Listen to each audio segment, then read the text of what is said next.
The storm came without warning, as most terrible things do in Wyoming territory.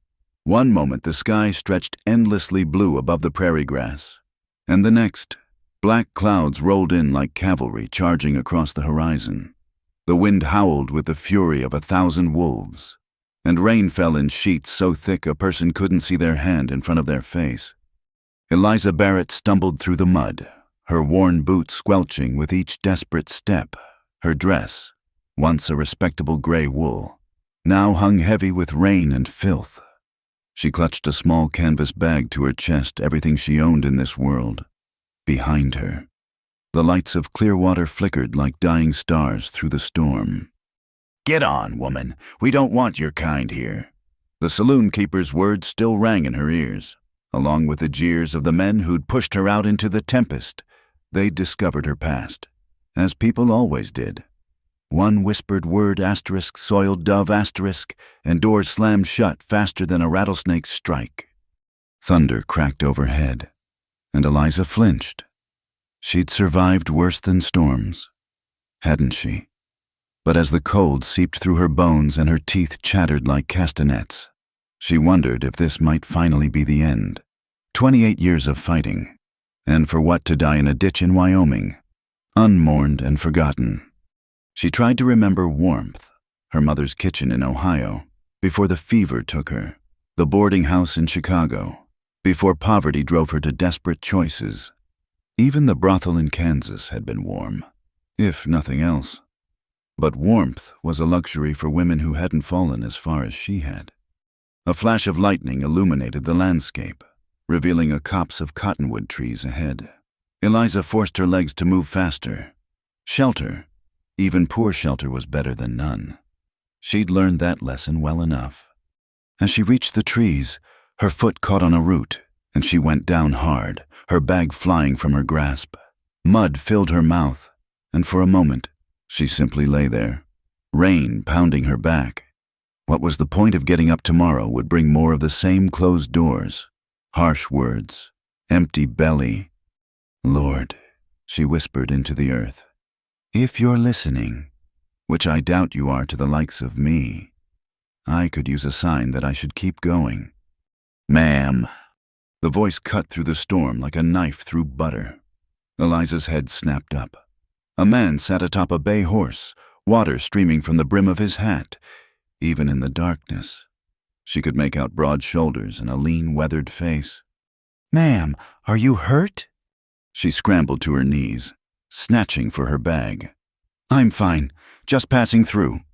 In this storm, he swung down from his horse with the easy grace of a man born to the saddle. "Nearest town is 5 miles back." "I know where town is." She struggled to her feet, swaying slightly. When had she last eaten? Yesterday, the day before. Lightning flashed again, giving her a clear view of his face, somewhere past 30, with lines carved by sun and sorrow, his eyes gray as the storm clouds held a weariness that matched her own. "You running from something or to something?" he asked. "Does it matter?" "Suppose not." He glanced at the sky. "Storm's getting worse. My place isn't far. You can wait it out there." Eliza almost laughed. She'd heard that offer before, knew what men usually wanted in exchange for shelter. But something in his voice, in the way he kept a respectful distance, made her hesitate. "I don't need charity," she said. "Didn't offer charity. Offered a roof." He picked up her bag, and she noticed how gently he handled it, as if understanding it contained precious things. "Name's Jedediah Cross. Folks call me Jed." "Eliza Barrett." He nodded, then gestured to his horse. "Can you ride?" "I can walk." "Not in this. You can't. Storm's about to get meaner than a stepped-on rattler." As if to prove his point, hail began to fall, ice pellets stinging exposed skin. Eliza wavered. Pride was a luxury she couldn't afford. Not anymore. "All right," she said quietly. Jed helped her mount, his touch impersonal but careful. He swung up behind her, reaching around to take the reins. She tried to hold herself stiff, away from him, but exhaustion won. She sagged back against his chest, feeling the solid warmth of him through wet clothes. They rode in silence except for the storm's fury. The horse picked its way surely through the darkness, and Eliza wondered how many times it had made this journey. She dozed fitfully, jerking awake each time thunder boomed. "Easy," Jed murmured. Almost there. There turned out to be a modest cabin nestled against a hillside, light glowing warm in 2 windows. A barn stood nearby, and Eliza could make out a garden plot, though nothing grew there this late in the year. Jed dismounted and helped her down. Her legs nearly buckled, but he steadied her with a hand on her elbow. "Let's get you inside," he said. "Then I'll see to Banner here." The cabin door opened before they reached it. A small figure stood silhouetted against the light, a girl of perhaps 6, with dark hair in 2 neat braids. "Papa, who's that?" "Someone who needs to get out of the storm. Claire, same as any Christian would help." Jed's voice held a note of warning. "Go wake your sister. Tell her we have company." Claire's eyes narrowed as she studied Eliza, and in that look was a wariness too old for her years. But she stepped aside, allowing them entry. The cabin's warmth hit Eliza like a physical blow. She swayed, and Jed guided her to a chair near the stone fireplace. "Claire, fetch some towels and the spare blanket," he instructed, "and put the kettle on." The girl obeyed without argument, though her gaze never left Eliza. A smaller child appeared from what must be a bedroom, rubbing sleep from her eyes, 3, maybe 4 years old, with the same dark hair as her sister but worn loose around her shoulders. "Emma, come here," Claire said sharply. The little one shuffled over, thumb finding its way to her mouth. Jed knelt by the fire, adding wood. "I need to tend to the horse. Claire, you remember what your mother taught you about hospitality?" Something flickered across the girl's face pane, quickly hidden. "Yes, Papa." "Good. I'll be back directly." He left, and Eliza found herself alone with 2 children who stared at her like she might sprout horns at any moment. Claire handed her a towel with obvious reluctance. "Thank you," Eliza said softly. "Papa says we have to be kind to strangers," Claire announced. "Mama used to say the same." "Used to?" The words hung in the air like smoke. Eliza looked around the cabin with new eyes, noting the touches that spoke of a woman's hand, gingham curtains, now faded. A sampler on the wall with careful stitching, dried flowers in a blue pitcher, but dust gathered in corners, and the curtains needed mending. "How long has your mama been gone?" Eliza asked gently. 6 months. Claire's chin lifted. "Papa says she's with the angels now." Emma's thumb popped out of her mouth. "Mama coming back?" "No, Emma, I told you." Claire's voice held a forced patience. "Remember, we put flowers on her grave." The little girl's face crumpled, and Eliza's heart twisted. She knew that lost look, remembered her own confusion when death first touched her life. "Would you like to hear a story?" Eliza offered impulsively. "While we wait for the kettle." Emma brightened slightly, but Claire frowned. "What kind of story?" "Oh, any kind you like. Happy ones, exciting ones. When I was little, my mother used to tell me about a princess who lived in a castle made entirely of flowers." "That's silly," Claire said, but Emma crept closer. "Perhaps, but on nights like this, when the storm is raging, sometimes silly stories are just what we need." By the time Jed returned, Eliza had both girls seated near her chair, Emma on the floor leaning against her knee while she wove tales of flower castles and brave knights. Even Claire had lost some of her suspicious look. Jed paused in the doorway, water dripping from his coat. Something unreadable crossed his face as he took in the scene. "Papa," Emma jumped up. "The princess found a magic bird." "Did she now?" He hung his coat on a peg and moved to the fire. "Claire, that kettle singing yet?" "Yes, Papa." Claire rose reluctantly, as if sorry to leave the story unfinished. Jed made coffee, strong and black, and handed Eliza a cup. Their fingers brushed, and she felt calluses that spoke of hard work. "Thank you," she murmured. "Storm won't break before morning." He said, "You can have the lean-to room. It's not much, but it's dry." "I don't want to impose." "You're not," he cut her off, but not unkindly. "Claire, time for bed. Emma, you too." "But the story," Emma protested.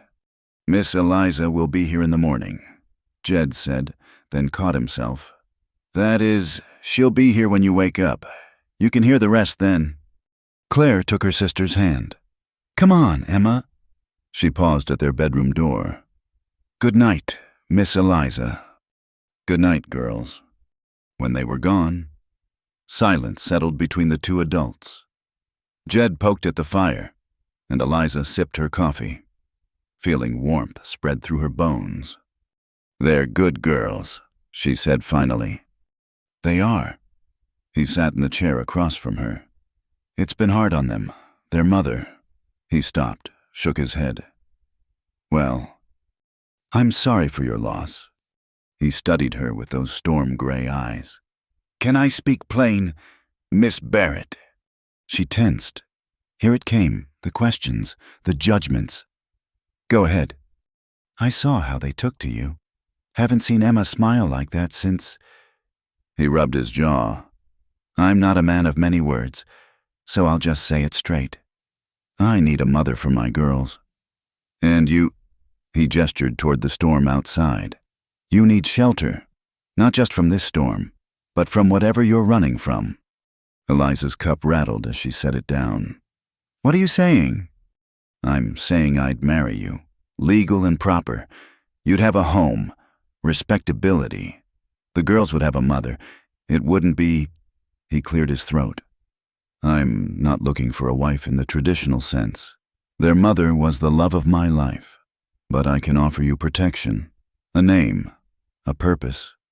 She stared at him, this stranger offering marriage like a business proposition. And yet, wasn't it more honest than pretending love where none existed? "You don't know me," she whispered. "Don't know what I've been." "I know you're educated, can tell by how you speak. Know you're gentle with children. Know you're in trouble of some kind." He leaned forward. "Whatever you were before, that's between you and the Lord. What matters is what you choose to be now." Eliza closed her eyes. A home, safety, purpose. Everything she dreamed of in those dark nights. But at what cost? "The people in town, let me worry about them. Your girls might suffer for it." "They're suffering now." His voice roughened. "Emma barely speaks anymore. Claire's trying to be mother and sister both. They need more than I can give them." The fire crackled, and outside, the storm raged on. Eliza thought of tomorrow, of walking back into that hostile world with nothing but her muddy bag and fading hope. Then she thought of Emma's weight against her knee, of Claire's grudging interest in the flower castle. "Can I have time to think?" she asked. "Of course. Like I said, storm won't break before morning." He stood. "I'll show you to your room." The lean-to was small but clean, with a narrow bed and a washstand. Jed lit a candle and set it on the windowsill. "There's water in the pitcher. Privy's out back, but I wouldn't venture there tonight." He paused at the door. "Whatever you decide come morning, you're safe here tonight. You have my word on that." He left, and Eliza sank onto the bed. Through the thin wall, she could hear him moving about, banking the fire, checking locks, normal sounds of a man ending his day, yet they seemed almost foreign to her now. She unlaced her boots with shaking fingers, peeled off wet stockings. In her bag, she found her one other dress, wrinkled but dry. As she changed, she caught sight of herself in the small mirror above the washstand. Thin face, hollow eyes, dark hair escaping its pins. Who was this woman who'd stumbled out of the storm? Asterisk, you need shelter. Such simple words, yet they held the weight of the world. Not want need. And wasn't that the truth of it? She needed shelter like flowers needed sun, like Emma needed stories, like Jed needed help with his girls. A soft knock interrupted her thoughts. "Miss Eliza," Claire's voice, hesitant. "Yes. Emma can't sleep. She wants to know if the princess found her way home." Eliza opened the door. Claire stood in her nightgown, bare feet cold on the floor. "Would you like me to come tell her?" Claire nodded. If you don't mind."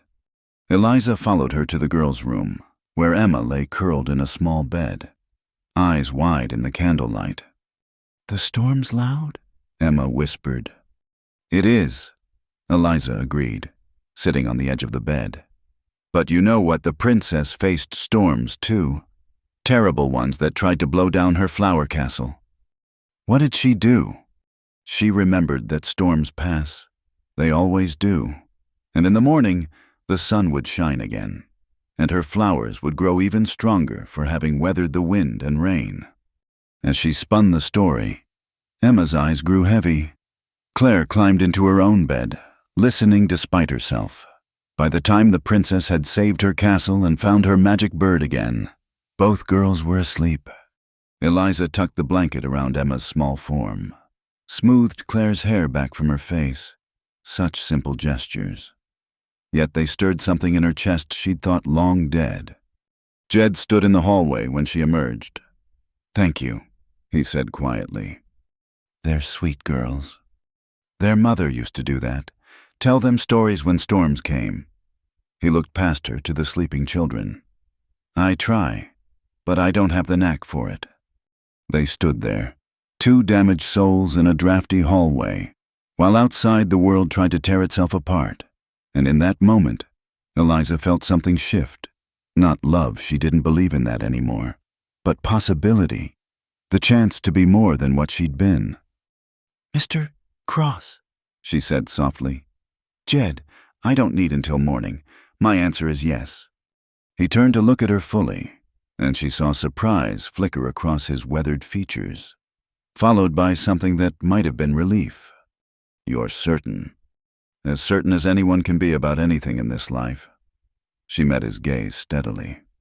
"But I need you to know whatever you've guessed about my past. It's probably true. I've done things good women don't do. Been places decent folk don't go, if that changes your mind." "It doesn't."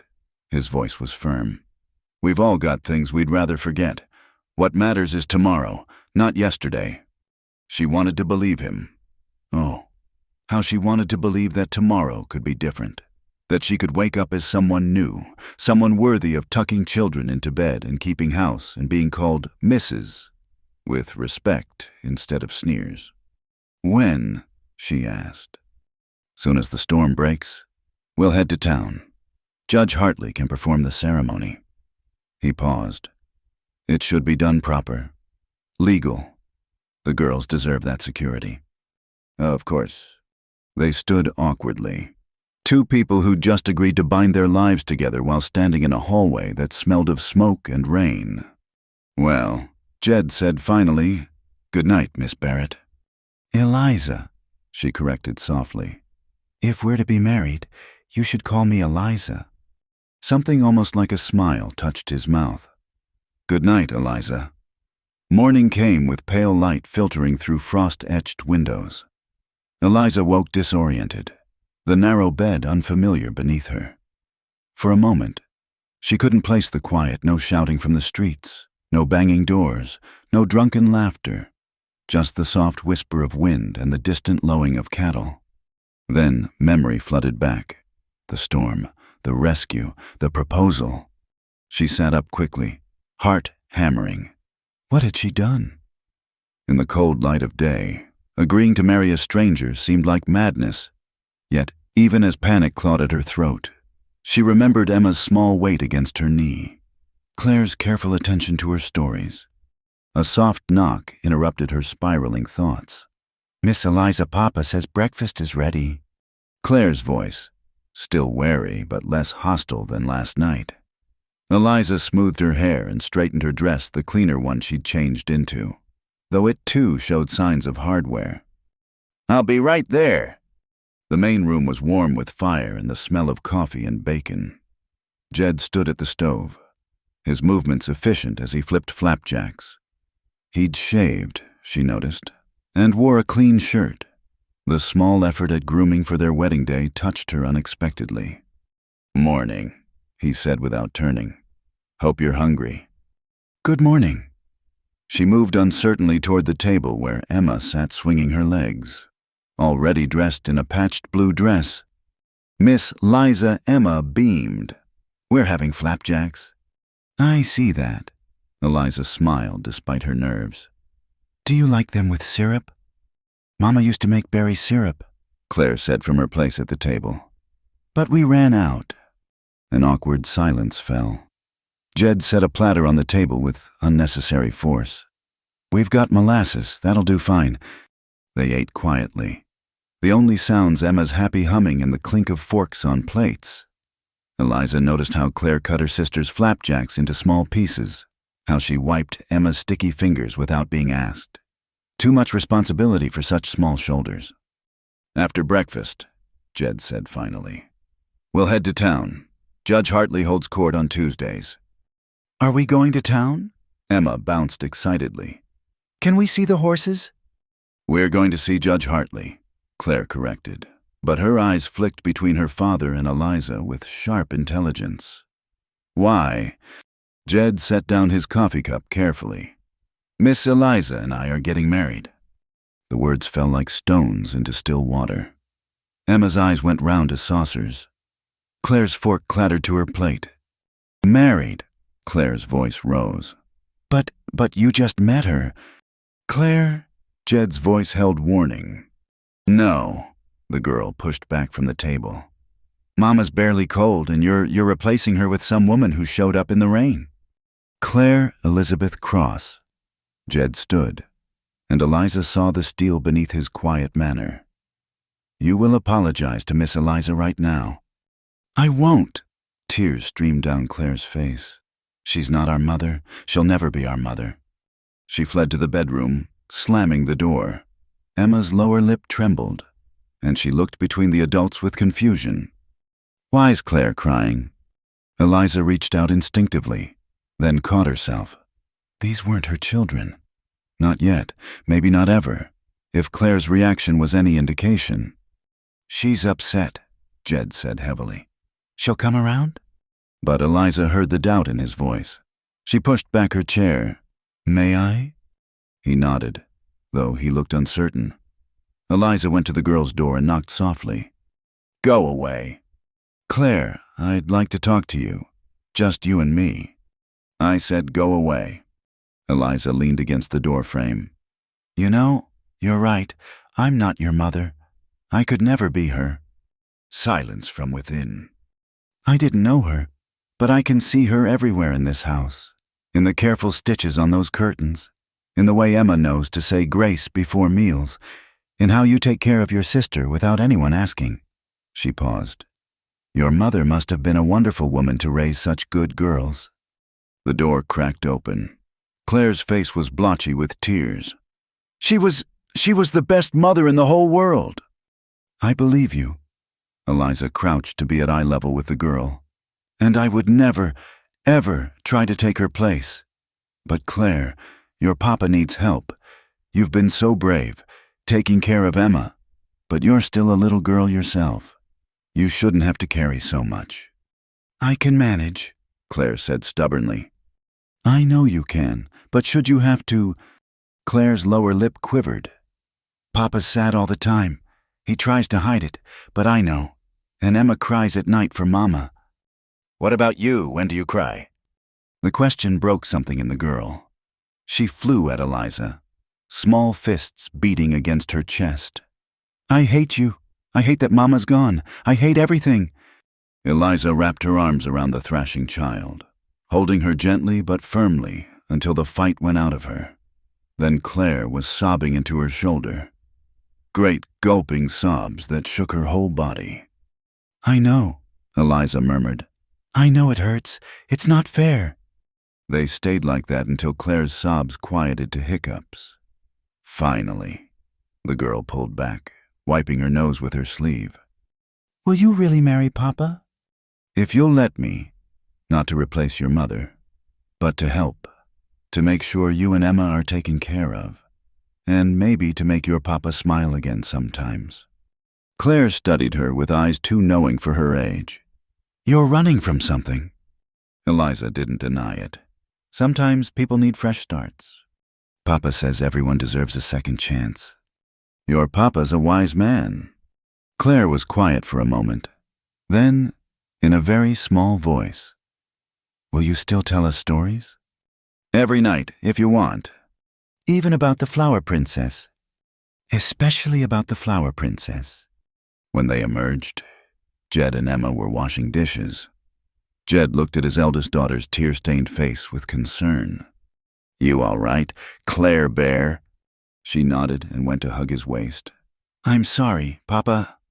He kissed the top of her head. Nothing to be sorry for. An hour later, they were in the wagon heading to town. Eliza had done her best with her appearance, but she was keenly aware of her travel-worn dress and hastily pinned hair. Beside her on the bench seat, Jed drove in silence, the girls bundled in the back with blankets. The road to Clearwater was muddy from the storm, and the wagon lurched through ruts.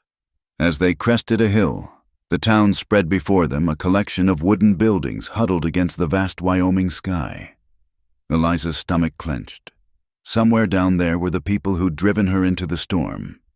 Are you sure about this? Jed asked quietly. Are you? He glanced at her. Asked you first. Despite everything, she almost smiled. I'm sure. All right then. They drove down Main Street, and Eliza kept her eyes forward, though she felt the stares. Whispers followed their wake like ripples on water. She recognized the saloon keeper sweeping his steps, saw his eyes widen with recognition and something else speculation. The courthouse sat at the end of the street, a 2-story building with pretensions of grandeur. Jed helped her down from the wagon, his hand steady on her elbow. Claire, hold Emma's hand, he instructed. Judge Hartley was a round man with mutton chop whiskers and kind eyes behind wire spectacles. He looked up from his papers as they entered. Jed Cross, haven't seen you in town for weeks. His gaze moved to Eliza, curious but not unkind. What can I do for you? Need you to perform a marriage. Amos. The judge's eyebrows rose. Marriage well now. He stood, studying their small group. And who's the bride? Miss Eliza Barrett. Jed's voice was steady. Eliza, this is Judge Amos Hartley. Miss Barrett. The judge nodded. New to Clearwater? Yes, sir. I see. He looked between them, and Eliza saw him taking in her worn dress, the girls' solemn faces, Jed's determined expression. This is rather sudden. Jed, you sure you've thought this through? I have. And you, Miss Barrett, you're entering this marriage of your own free will. I am. The judge sighed. Well then, I'll need witnesses.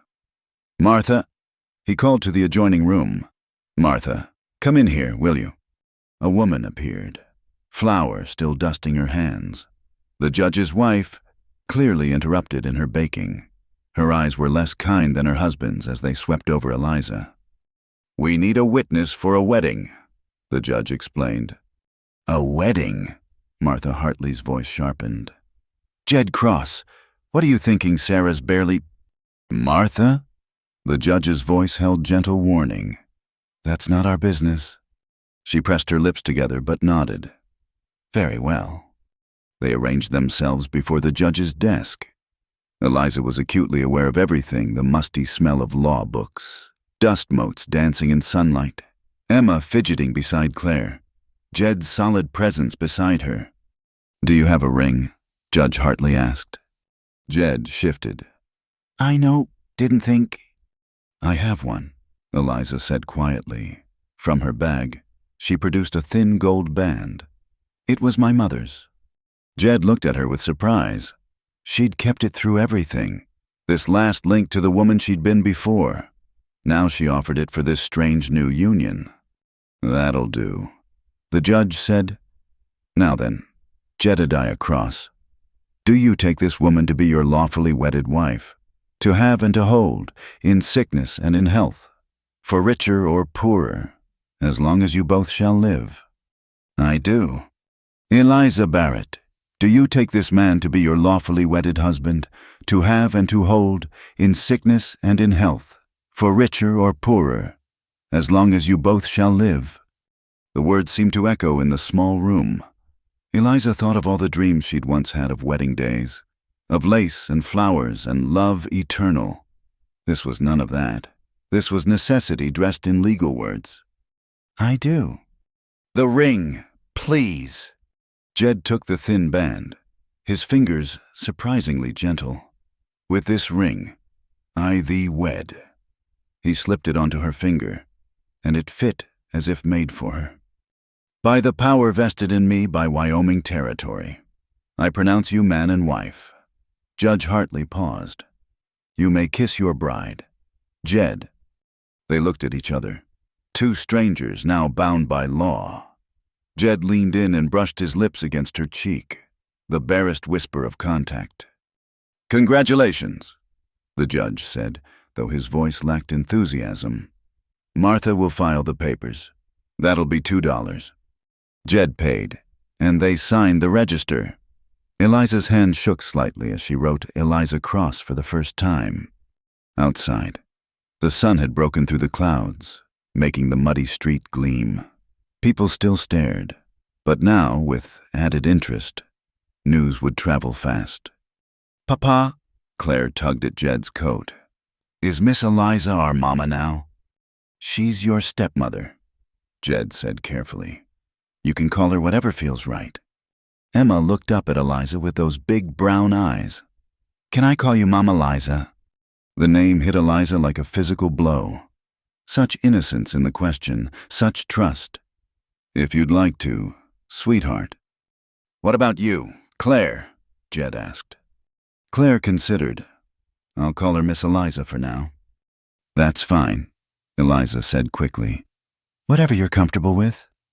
They made a few stops, the general store for supplies, the feed store for grain. Everywhere. Eliza felt the weight of stares and whispers. She heard fragments, that woman from the storm. Working at Madame Violet's in Kansas. Poor Sarah, barely cold. Jed seemed oblivious, or perhaps just determined to ignore it. He introduced her simply as my wife, Eliza, and conducted his business as usual. But Eliza saw the speculation in every face, the judgment already forming. At the general store, Mrs. Pemberton, a sharp-faced woman with iron-gray hair, made a point of snubbing Eliza while fawning over the girls. Poor little lambs, she cooed. Such a tragedy, losing their dear mother so young. Sarah was a saint, an absolute saint. The girls are doing well, Jed said evenly. Eliza's been good with them. Mrs. Pemberton's smile could have curdled milk. I'm sure she has her talents. Eliza's face burned, but she kept her chin high. She'd endured worse. She could endure this. The ride home was quiet. Emma dozed against Claire, and Jed seemed lost in thought. As they turned up the path to the cabin, Eliza saw it with new eyes. This was her home now. This rough-hewn cabin with its memories of another woman. These children who needed more than she might be able to give. This man who'd offered her shelter but not love. I'll show you where things are, Jed said as he unhitched the horses. Sarah kept everything just so. I've tried to maintain it, but... I'll learn, Eliza said. Inside, he walked her through the house properly. The kitchen cupboards with their neat labels in feminine handwriting. The root cellar with preserves put up in better times. The girls' room with its handmade quilts. And finally, the main bedroom. Jed paused at the threshold. You can have it. I'll take the lean-to. That's not necessary, Eliza said, though her pulse quickened. I'm fine where I am. Relief flickered across his face. All right then, for now. For now, the words hung between them, acknowledging all the things they hadn't discussed, might never discuss. That evening, Eliza made her first meal as mistress of the house. She found Sarah's recipes written in a careful hand, notes in the margins about what the girls liked. "Claire won't eat carrots unless they're honeyed," one note read. "Emma loves biscuits cut in shapes." She made a simple stew with biscuits. Nothing fancy, but filling. The girls watched her work with solemn eyes, and she felt the weight of comparison. How many times had they watched their mother in this same kitchen, different from how Mama made them? Claire observed when she tasted the stew. "Everything's different now," Emma added matter-of-factly. Jed looked like he might say something, then just applied himself to his meal. The silence stretched, broken only by the clink of spoons. After dinner, Eliza found the blue china pitcher filled with dried flowers. She touched one gently, and it crumbled beneath her fingers. "Sarah picked those last summer," Jed said from behind her. "Morning glories. They grew wild by the creek." "They're beautiful." "Were." He moved past her to bank the fire. "Most beautiful things don't last." Later, after the girls were asleep, Emma had indeed requested the Flower Princess story. Eliza sat by the dying fire, while Jed worked on a harness that needed mending. The domestic scene felt surreal, like she was playing a role in someone else's life. "Thank you," she said suddenly. He looked up from his work. "For what?" "For this chance. For not asking questions. For—" She gestured helplessly. "Everything." "We're both getting something we need," he said pragmatically. "No thanks necessary." But she heard what he didn't say, that need wasn't want, that necessity wasn't love. Still, as she looked around the small cabin with its memories and possibilities, she thought maybe it could be enough. Maybe from this strange, sudden marriage, something good could grow. "I'll do right by them," she promised. "By all of you." He met her eyes then, and she saw a flicker of something hope, perhaps, or just weary acceptance. "I know you will," he said simply, and returned to his mending. Outside, wind whispered through the cottonwoods, gentler now than last night's storm, and in the small cabin beside the creek, two damaged souls began the slow work of building something new from the ruins of what had been. 2 weeks had passed since the hasty wedding, and Eliza had fallen into the rhythm of the Cross household like a hand sliding into a worn glove. Each morning she rose before dawn to start the fire and begin breakfast. Each night she told stories to the girls before tucking them into bed. The days between filled themselves with washing, mending, cooking, and the 100 small tasks that kept a frontier home running. But it was the quiet moments that caught her off guard. Emma climbing into her lap without invitation. Claire asking for help with her letters. Jed's approving nod when he tasted her cornbread. These small acceptances felt like gifts she didn't deserve. This particular evening, as November's chill crept through the cabin walls, Eliza sat darning socks by lamplight while the girls played with their corn-husked dolls near the fire. Jed had gone to check on a sick calf, leaving them in peaceful domesticity. "Mama, Liza," Emma said suddenly. "Will you sing?" Eliza's needle paused. "Sing?" "Mama used to sing while she sewed," Claire explained, not looking up from her doll. "Church songs, mostly." Eliza hesitated. The songs she knew weren't the kind sung in churches. "I'm not much of a singer." "Please." Emma's brown eyes were impossible to refuse. Eliza searched her memory for something appropriate, something from before her fall. "Finally," she began softly. "Tell me the old story of unseen things above, of Jesus and his glory, of Jesus and his love." Her voice was rusty from disuse, but the melody came back like a forgotten friend. Emma scooted closer, and even Claire looked up with interest. Encouraged, Eliza continued through the verses she remembered. When the song ended, Emma was leaning against her knee. "That was pretty. Do you know more?" "A few," Eliza admitted. "My mother sang in the church choir back in Ohio." "Where's Ohio?" Claire asked. "Far east of here, where I grew up. Why did you leave?" The innocent question hung in the air. Eliza chose her words carefully. "Sometimes people need to find new places to belong." "Like how we belong here?" Emma asked. "Yes, sweetheart, like that." Claire studied her with those two wise eyes. "But you didn't belong anywhere before." "No," Eliza said quietly. "I didn't." "Well, you belong here now," Emma declared with the simple certainty of childhood. "Right. Claire." Claire was quiet for a moment, then nodded slowly. "I suppose so." The door opened, bringing a gust of cold air and Jed. His face was grim. "Calf didn't make it," he said, hanging up his coat. "Too weak from the start."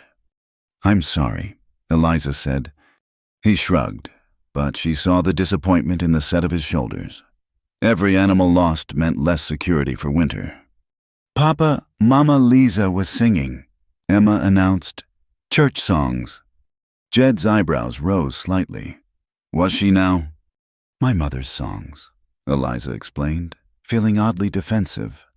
"Sarah used to sing," he said, moving to warm himself by the fire. "Haven't heard music in the house for months." An awkward silence fell. Eliza returned to her darning, aware of Jed watching her. These moments happened sometimes when the ghost of Sarah seemed to stand between them, making the air thick with unspoken comparisons. "Time for bed, girls," Jed said finally. After the usual protests and negotiations, Eliza tucked the girls in with their nightly story. Tonight Emma wanted to hear about the flower princess finding a friend. So Eliza wove a tale of a lonely butterfly who became the princess's companion. When she returned to the main room, Jed was adding wood to the fire. "Thank you," he said without turning around, "for singing to them, for the stories, for..." He gestured vaguely. "They're happier." "They're good girls." "That's Sarah's doing." He straightened, brushing bark from his hands. "She had a way with them. Gentle but firm. He paused. "I'm not good at the gentle part." "You're better than you think," Eliza said. "They adore you. They need more than adoration." He moved to his chair, picking up the harness he'd been mending for days. "There's something I should tell you about Sarah." Eliza set down her darning, sensing the weight of what was coming. After Emma was born, Sarah changed. She'd always been delicate, but it got worse. Some days she couldn't get out of bed. Some days she'd cry for hours. He worked the leather with unnecessary force. "Doc Morrison said it happened sometimes after childbirth, said it would pass. But it didn't." "No. Oh, she'd have good spells. Days when she'd sing and bake and be the Sarah I married. But the dark times always came back." He set down the harness. "The day she died, she'd been having a good week. Decided to take the girls berry picking by the creek. Water was high from spring melt, but she insisted they'd be careful." Eliza's heart clenched, already knowing where this led. Emma slipped on the bank. Sarah went in after her. His voice was flat, emotionless. "Got Emma to safety, but couldn't pull herself out. Current was too strong." "Oh, Jed." Claire saw it all. Had to run for help, leaving Emma crying on the bank, and Sarah... He rubbed his face. "By the time I got there, it was too late." Now Claire's old eyes made sense, and Emma's clinging, and the way Jed held himself apart from everyone like touching might break something. "It wasn't your fault," Eliza said softly. "Wasn't it? I knew she wasn't well. Should have been watching closer. Should have..." He shook his head. "Should have done a lot of things different." They sat in silence, the fire crackling between them. Finally, Eliza spoke. "My mother died when I was 15. Fever took her quick. But those last days..." She drew a shaky breath. "I spent years thinking of what I should have done different. Got her to a better doctor. Worked harder so she didn't have to take in so much washing. Prayed better. Something." She met his eyes. But death comes when it comes. All we can do is live with what's left. And what was left for you? She looked away. Nothing good. That's a story for another time. He didn't push, and she was grateful. They returned to their separate tasks, but the silence felt different now, less weighted, as if sharing Sarah's story had lifted something from the room. The next morning brought the first snow of the season, fat flakes drifting past the windows like feathers. Emma pressed her nose to the glass, breath fogging the pain. Snow, Claire, it's snowing. I can see that, Claire said, but she joined her sister at the window. Can we play in it? Emma turned pleading eyes to Eliza. Please, Mama, Liza. After chores and lessons, Eliza said, then caught herself. That is, if your father agrees. Jed looked up from his coffee. Don't see why not, if they bundle up proper. The morning passed slowly for the girls, eager as they were for snow play.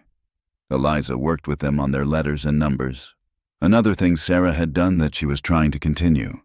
Claire was quick and eager to learn, while Emma struggled to sit still long enough to practice her letters. Finally, chores complete. Eliza bundled them in coats and scarves and mittens. Claire helped Emma with her buttons, and Eliza felt that familiar tug at her heart. These moments of sisterly care never failed to move her. Outside, the world had transformed. Snow blanketed the rough edges of the frontier, making everything soft and new. The girls immediately began gathering snow for a snowman while Eliza watched from the porch. Push it like this, Emma, Claire instructed, demonstrating how to roll a snowball. See, it gets bigger. Emma tried to imitate her sister, but ended up falling face first in a drift. Instead of crying, she came up laughing, snow clinging to her eyelashes. I'm a snow princess, she declared. You're a snow mess, Claire corrected. But she was smiling. Eliza found herself smiling too, then noticed Jed had joined her on the porch. He stood close enough that she could smell the leather and wood smoke scent of him. Haven't seen them play like this in months, he said quietly. Children are resilient. More than their parents. Sometimes. He paused. I've been thinking, that patch of ground by the creek, where Sarah kept her garden, it's gone to seed, but come spring, he cleared his throat. Well, it's yours if you want it. Eliza turned to look at him. You're giving me Sarah's garden. Giving you a garden, he corrected. Sarah's gone. No point in leaving the ground fallow. It was a practical statement, but Eliza heard the symbolism beneath. New growth from old ground. Fresh starts where endings had been. I'd like that, she said softly. Thank you. He nodded and went back inside, leaving her to watch the girls. They'd abandoned the snowman in favor of making snow angels, their laughter bright against the white world. Mama, Liza, come make angels with us, Emma called. Eliza hesitated. When was the last time she'd played? When was the last time she'd felt carefree enough to fall backward into snow and wave her arms like a child? Go on, Claire urged. There's room. How could she refuse? Eliza stepped into the snow, chose a spot between the girls, and let herself fall backward. The cold shocked through her coat, but she moved her arms and legs obediently, creating wings and skirts in the snow. When they stood to admire their work, 3 angels lay side by side, one large, 2 small, a family of sorts imprinted on the white ground. Mine's the prettiest, Emma declared. They're all pretty, Claire said diplomatically. Like a family of angels watching over our house. Eliza felt her throat tighten. This child who'd lost so much could still find beauty, still make connections, still include a stranger in her concept of family. That evening, as they sat down to supper, there was an ease that hadn't been there before. The girls chattered about their snow adventures, and even Jed contributed to the conversation, telling them about winters when he was a boy in Missouri. Did you make snow angels? Emma asked. Snow forts, he corrected. My brothers and I would build forts and have the fiercest battles you ever saw." "You have brothers?" Claire looked interested. "Where are they?" A shadow crossed Jed's face. "Samuel died in the war. Thomas went to California for gold and never came back." Another loss.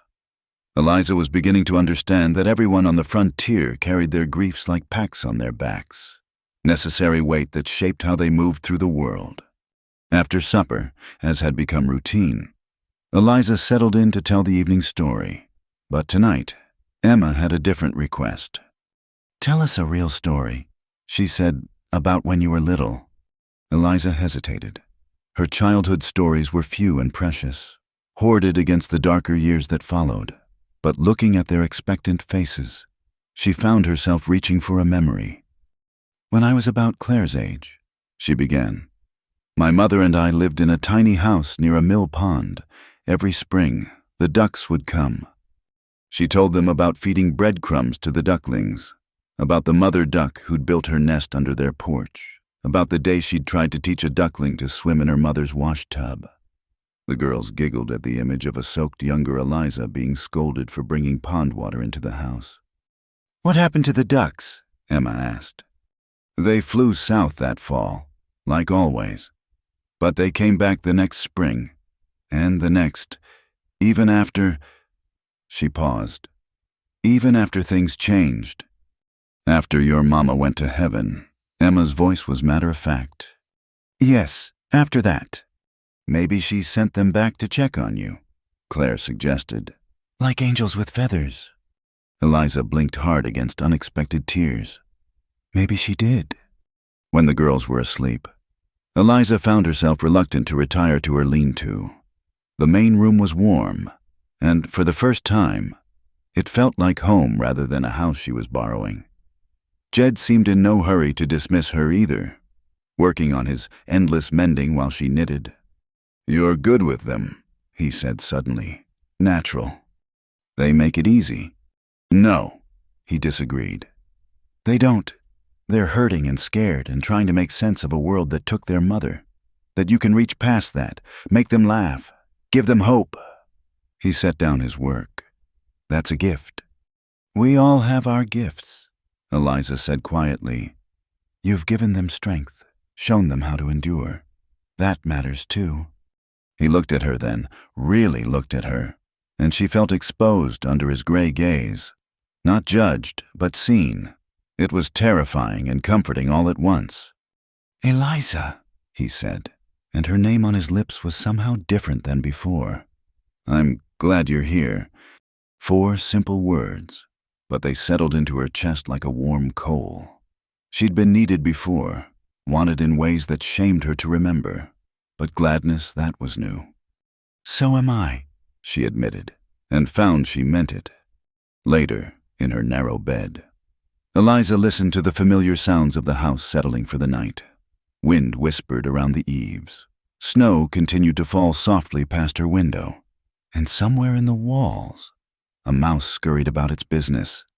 From the main bedroom, she heard Jed's footsteps, the creak of his bed.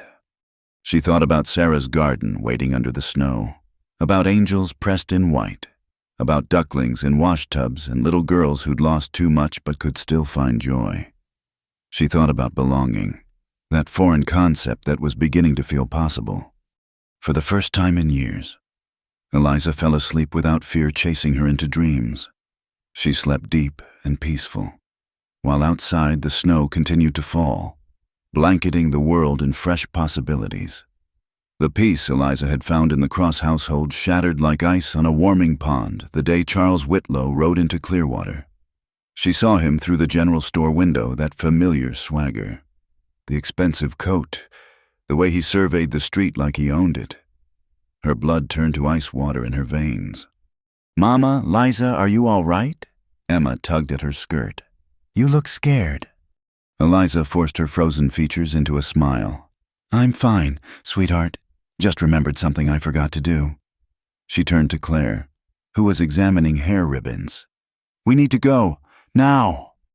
"But we haven't gotten the flour yet," Claire protested. "We'll come back another day." Eliza herded the girls toward the door, her heart hammering against her ribs. But as they stepped onto the boardwalk, Charles turned from his conversation with the saloon keeper. His eyes found hers across the muddy street, and his lips curved into a smile that had haunted her nightmares. Well, Eliza Barrett, or should I say, Eliza Cross now. His voice carried clearly, drawing curious looks from passers-by. I heard rumors you'd landed on your feet out here. Mr. Whitlow! She kept her voice steady, though her hands trembled. Girls, get in the wagon. Now, is that any way to greet an old friend? Charles crossed the street with deliberate slowness, his boots clicking on the wooden walkway. Especially after you left Kansas so suddenly. I owed you nothing, Eliza said quietly. Didn't you? His eyes glittered dangerously.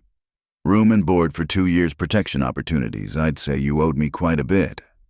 Claire had helped Emma into the wagon but remained on the boardwalk, watching with sharp eyes. Mama Eliza, who is this man? Nobody important. Eliza said, Get in the wagon. Claire. Mama Eliza. Charles laughed, the sound like breaking glass. My, playing house with some frontier farmer. Does he know what kind of woman he's brought into his home? What kind of mother his children have? That's enough. The deep voice came from behind Eliza. Jed stepped out of the blacksmith's, his face set in hard lines. You'll speak respectfully to my wife, or you won't speak at all. Charles's eyes shifted to Jed, taking in his work-worn clothes and calloused hands. Your wife? How touching. Tell me, Mr. Cross, Jedediah Cross.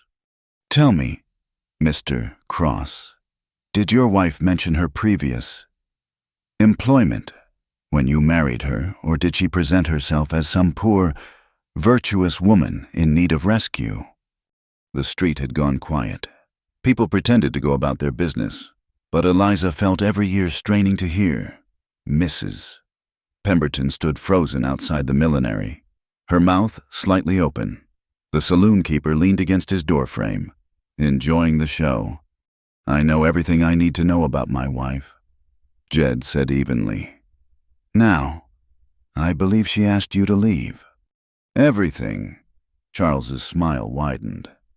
I doubt that very much. For instance, did she tell you about the senator from Topeka or the banker who... Stop! Eliza's voice came out strangled. Please, the children... Charles glanced at the wagon where Claire sat rigid, her face pale. Emma had shrunk against her sister, thumb in her mouth. Ah, yes, the children. What a responsibility. Raising young girls, so many dangers in the world, so many influences that could lead them astray. His meaning was clear as poisoned water. Jed stepped forward, and for a moment Eliza thought he might strike Charles, but he simply placed himself between Whitlow and the wagon.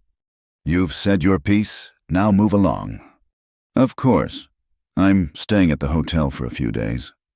Business opportunities in the territory, you understand. Charles tipped his hat mockingly. I'm sure we'll see each other again, Mrs. Cross. We have so much to catch up on. He strolled away, whistling. The moment he turned the corner, the street erupted in whispers. Eliza stood frozen, aware of every stare, every hushed conversation. The life she'd built over the past weeks crumbled around her like sand. Let's go home, Jed said quietly. He helped her into the wagon, his hand steady on her elbow. Claire scooted over to make room, still silent. The ride home stretched endlessly. Emma had fallen asleep against Claire, but the older girl watched Eliza with those two knowing eyes. Jed drove in silence, his jaw tight. When they reached the cabin, he sent the girls inside. Claire, look after your sister. We'll be in directly. Eliza remained on the wagon seat, unable to move. I'm sorry, she whispered. I'm so sorry. I never wanted. I thought I'd left it behind. Who is he? Jed asked. She closed her eyes. Charles Whitlow. He owned the establishment where I worked in Kansas. He considered the women there his property. When I left, he was furious. I took only what was mine, but he saw it as theft. Why did you leave? The question she dreaded. There was a fire. One of the other girls knocked over a lamp. In the chaos, I saw my chance and ran. I'd saved a little money, hidden it away, enough for a train ticket and not much else. She opened her eyes, staring at her hands. I'm not proud of what I was, what I did, but I never lied to you. You knew. I knew you'd had troubles. Jed interrupted. Didn't need the details then. Don't need them now. He paused. But this man being here changes things. The girls. I know. Tears burned her eyes. I'll leave. Tonight, I won't bring shame on them. I won't. You'll do no such thing. His voice was firm. You're my wife. This is your home. We'll handle this. You don't understand. Charles doesn't give up. He'll poison the whole town against me, against you. The girls will suffer. Emma won't understand. But Claire. She thought of the girl's pale face. Claire understands too much already. Jed was quiet for a long moment. Then he climbed down and came around to her side of the wagon. Come inside, Eliza. We'll talk after supper. The girls need to see that we're not rattled. But the girls were already rattled. Claire barely touched her food, and Emma kept asking why the bad man had made Mama, Liza, sad. Eliza went through the motions of normalcy, serving food, clearing plates, preparing for evening stories. But her hands shook, and her smile felt painted on. When it came time for stories, Emma climbed into Eliza's lap as usual, but Claire hung back. I'm too old for stories, she announced. Claire, Jed began. I said I'm too old. She fled to her room. Emma's lower lip trembled. Did I do something bad? No, sweetheart. Eliza smoothed her hair. Claire's just upset. It happens sometimes. Because of the mean man. Yes. I didn't like him. He made you look the way Papa looks sometimes when he thinks about Mama.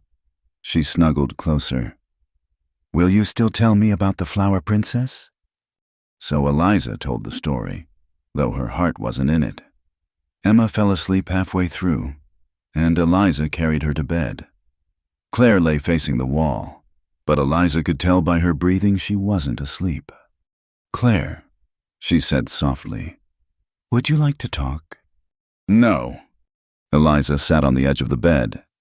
I know you're confused, maybe scared. That's all right. Claire rolled over, her face streaked with tears. That man said things about you. Yes. Bad things.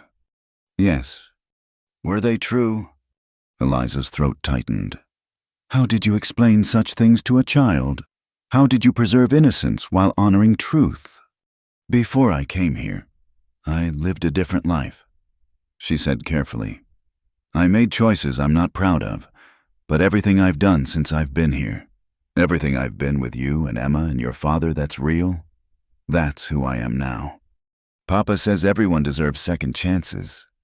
Your papa is a good man. Claire was quiet for a moment. Then, in a very small voice, Are you going to leave us? No, Eliza said fiercely. Not unless you want me to. Emma would cry. What about you? Claire's chin trembled. I don't want another mother to leave. Eliza pulled the girl into her arms, and Claire clung to her, sobbing quietly. They stayed like that until the storm passed, and Claire's breathing evened into sleep. In the main room, Jed sat staring into the fire. Eliza joined him, choosing the chair across from his. She's afraid I'll leave, she said. Will you? I should, for all your sakes. That's not what I asked. She met his eyes. I don't want to leave, but wanting and should are different things. Jed leaned forward, his elbows on his knees. Tell me about Kansas, all of it. So she did. The words came haltingly at first. Then, in a rush, she told him about her mother's death, about trying to find respectable work and failing, about the gradual slide into desperation, about the first time she'd entered Madame Violet's establishment. Sure, it would be temporary, about how temporary became permanent, how she'd learned to separate her mind from her body, to smile when she wanted to scream.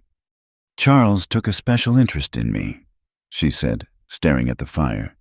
"Said I had quality that attracted a better sort of customer. He kept me exclusive. Thought that meant he owned me." She wrapped her arms around herself. "When the fire happened, I ran, changed my name, kept moving west. Thought I'd outrun it all." But he followed. He must have heard gossip. Someone recognized me. Word traveled. Charles has connections everywhere. She laughed bitterly. "I was a fool to think I could have this, a home, a family, respect.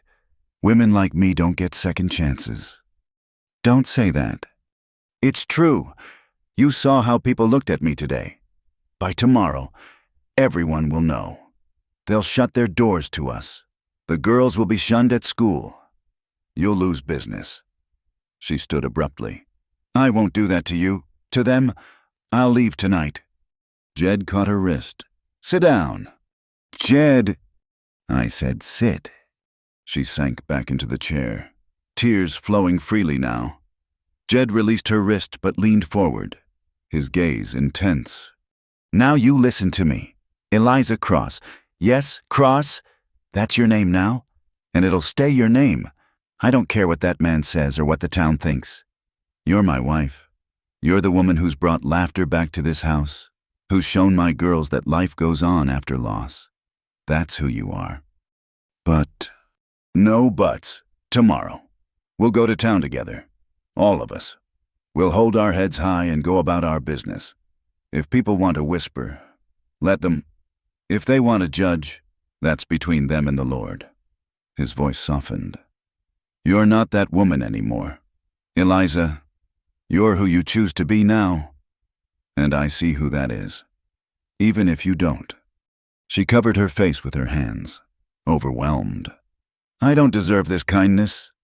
"Maybe not. Maybe I don't deserve it either. But the girls do. They deserve a mother who stays, who fights for them." He paused. "Can you do that? Can you stay and fight?"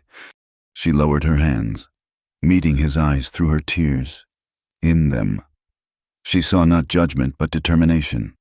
Not love, perhaps, but something that might grow into it given time and trust. "Yes," she whispered. "I can fight." "Good." He stood. "Then we face tomorrow together. Charles Whitlow and the gossips be damned." That night, Eliza lay awake listening to the familiar sounds of the house. But tonight, they seemed fragile, threatened by the poison Charles had brought to their doorstep. She thought of Claire's tears, of Emma's confusion, of Jed's unexpected defense. She'd fought for survival before, but fighting for a family, for belonging, for the right to be more than her past that was new territory, frightening territory. But as dawn crept across the sky, Eliza made a decision. She would not run, not this time. Charles Whitlow had taken enough from her. He would not take this strange, imperfect, precious family she'd found in a Wyoming storm. She rose and dressed carefully, pinning her hair with extra care. If she was going to face the town's judgment, she'd do it with dignity. As she prepared breakfast, she heard the girls stirring, heard Jed moving about. "Morning," he said, entering the kitchen. He'd put on his good shirt. She noticed. Battle clothes. "Morning." Emma bounced in, seemingly recovered from yesterday's upset. Claire followed more slowly, watching Eliza with careful eyes. "Are we going to town today?" Claire asked. "Yes," Jed said firmly. "All of us, together." Claire nodded slowly, understanding more than her years should allow. "Together," she repeated, and reached for Eliza's hand. The smell hit them first, acrid smoke carried on the wind, sharp enough to sting the eyes. Eliza jolted awake in her lean-to, immediately alert. Through her small window, she saw an orange glow flickering against the night sky. "Fire!" Jed's voice boomed through the house. "The barn's on fire!" Eliza threw on her shawl and raced outside. The barn was fully engulfed, flames licking hungrily at the wooden structure. The horse's shadow was in there, along with Banner and the milk cow. Jed was already running toward the inferno, and without thinking, Eliza followed. The heat hit her like a physical wall, but she could hear the animals' terrified cries above the roar of flames. "Stay back," Jed shouted. But Eliza saw what he couldn't, a section of the roof beginning to buckle directly above where he was heading. "The roof!" she screamed, but her words were swallowed by the fire's fury. Jed had gotten Banner's stall open, and the horse bolted free, eyes rolling white with terror. He turned toward Shadow's stall just as the beam began to fall. Eliza didn't remember moving. One moment she stood frozen. The next, she was shoving Jed aside with all her strength. The burning timber crashed down where he'd been standing, sending up a shower of sparks. "Shadow!" Claire's anguished cry cut through the chaos. The girls stood on the porch, Emma clinging to her sister, both in their nightgowns. Shadow, Sarah's horse, the last living link to their mother. Eliza looked at the wall of flame between her and the horse's stall, heard the animals' frightened whinnies, saw Claire's stricken face. She grabbed a horse blanket from the fence, dunked it in the water trough, and wrapped it around herself. "Which stall?" "Third on the right," Jed said, understanding immediately. Eliza, no. But she was already moving. The wet blanket offered scant protection from the heat, and smoke filled her lungs with every breath. She kept low, following the wall by feel more than sight. "The third stall there." Shadow reared and plunged, mad with fear. "Easy, girl," Eliza croaked, though she could barely hear herself. "Easy now." The latch was hot enough to burn, even through the blanket. She fumbled with it, her fingers clumsy, while Shadow's hooves struck dangerously close. Finally, blessedly, it gave. The mare burst past her, nearly knocking her down in her desperation to escape. Eliza turned to follow, but the world tilted sideways. Smoke, heat, exhaustion. Her knees buckled. The last thing she remembered was strong arms lifting her. Jed's voice in her ear, "I've got you, hold on." She woke to gentle hands smoothing salve on her arms. Her throat felt like she'd swallowed gravel, and every breath hurt. "Mama Liza," Emma's tear-stained face appeared above her. "You're awake. Don't try to talk." Jed said. She realized she was in the main bedroom, Sarah's room lying in the big bed. "Doc Morrison says your throat and lungs need time to heal. You breathed in a lot of smoke." Claire stood by the window, holding a cup of water. "You saved Shadow," she said quietly. "She's scared but not hurt." Eliza tried to speak, winced at the pain, and settled for squeezing Emma's small hand. "The barn's gone," Jed continued, his voice carefully neutral. "But all the animals survived, thanks to you." His hand covered hers briefly. That was the bravest, most foolish thing I've ever seen. She wanted to ask how the fire started, if everyone was truly all right. A dozen other questions, but Jed seemed to understand. "Rest now. We'll talk when you're better." The next days passed in a haze of honeyed tea for her throat, salve for her burns, and the quiet ministrations of her family. Yes, family somewhere between the fire and waking. That's what they'd become. Claire barely left her side, reading aloud from her primer when Eliza was awake, keeping silent vigil when she slept. Emma brought her treasures a pretty rock, a blue jay feather, Shadow's brass nameplate saved from the ruins of the barn. "So you remember you saved her," Emma explained solemnly. On the third day, Eliza's voice returned as a hoarse whisper. "How?" was her first word. Jed, who'd been mending harness by the window, set down his work. "Someone said it found oil-soaked rags near the back wall." Eliza closed her eyes. Charles, it had to be. He left town that same night, Jed continued. But not before half of Clearwater saw the fire from their windows. Saw what you did. Probably made it worse. Eliza rasped. More gossip. Maybe, but Mrs. Pemberton brought soup yesterday. Said any woman who'd risk her life for a child's horse couldn't be all bad. A slight smile touched his lips. Coming from her, that's practically a declaration of sainthood. Over the following week, as Eliza slowly recovered, something shifted in Clearwater's perception. The fire had burned away more than the barn it had burned away pretense. Whatever Eliza had been before, she'd proven who she was now. Judge Hartley's wife brought preserves. The school teacher offered to help Claire with her lessons while Eliza recuperated. Even the minister's wife, stern Mrs. Dawson, stopped by with a knitted shawl and gruff words of approval. Takes courage to start over, she said, not quite meeting Eliza's eyes. Takes more courage to stay when trouble comes calling. But it was what happened between Jed and Eliza that marked the deepest change. The careful distance they'd maintained began to close. He sat with her in the evenings, telling stories of his childhood to entertain the girls. She learned he'd wanted to be a teacher before life led him to ranching. He learned she could cipher faster than him and had read every book in her mother's small collection multiple times. One evening, after the girls were abed, he brought her a cup of tea and sat on the edge of the bed.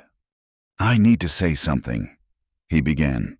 That night, when you went into the fire, I thought I'd lose you. The horse. Forget the horse. His voice was rough.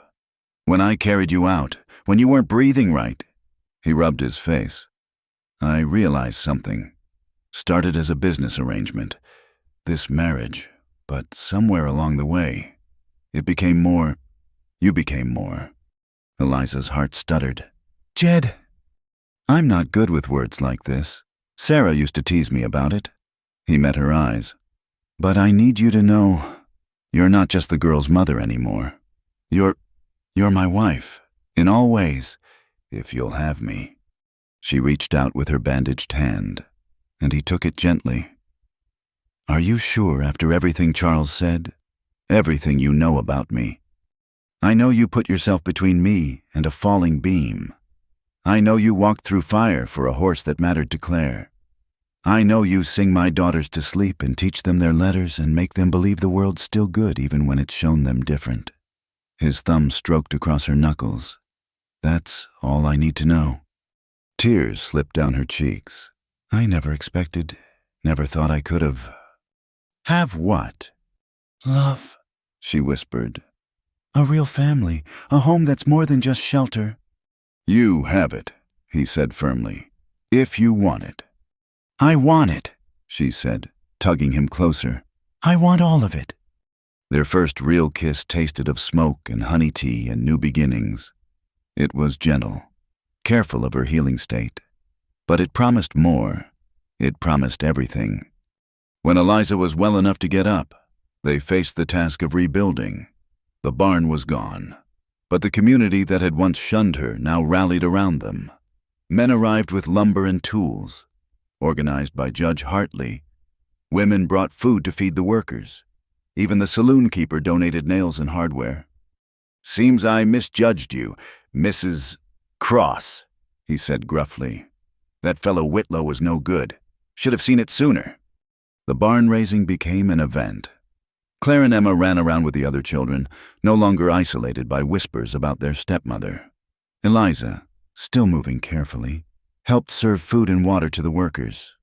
As the sun set on the new barn, Jed found her standing where Shadow's stall would be. Regretting the risk, he asked. Never. She leaned into his solid warmth. Though I could have done without the singed hair. He chuckled, pressing a kiss to her temple. It'll grow back, and you're still beautiful. Charmer, she accused, but she was smiling. Papa, Mama, Liza, Emma ran up, grabbing their hands. Come see Claire found where we can put Mama's garden. They followed her to where Claire stood by the creek. The spot was perfect level ground with good sun, close to water. sheltered from the worst winds. Sarah's garden was over there. Claire pointed to a weedy patch. But I thought maybe Mama Liza should have her own spot, for her own flowers. Eliza's throat tightened. Oh, Claire. The girl scuffed her boot in the dirt. You're not trying to be our old mama. You're our new mama. So you should have your own garden.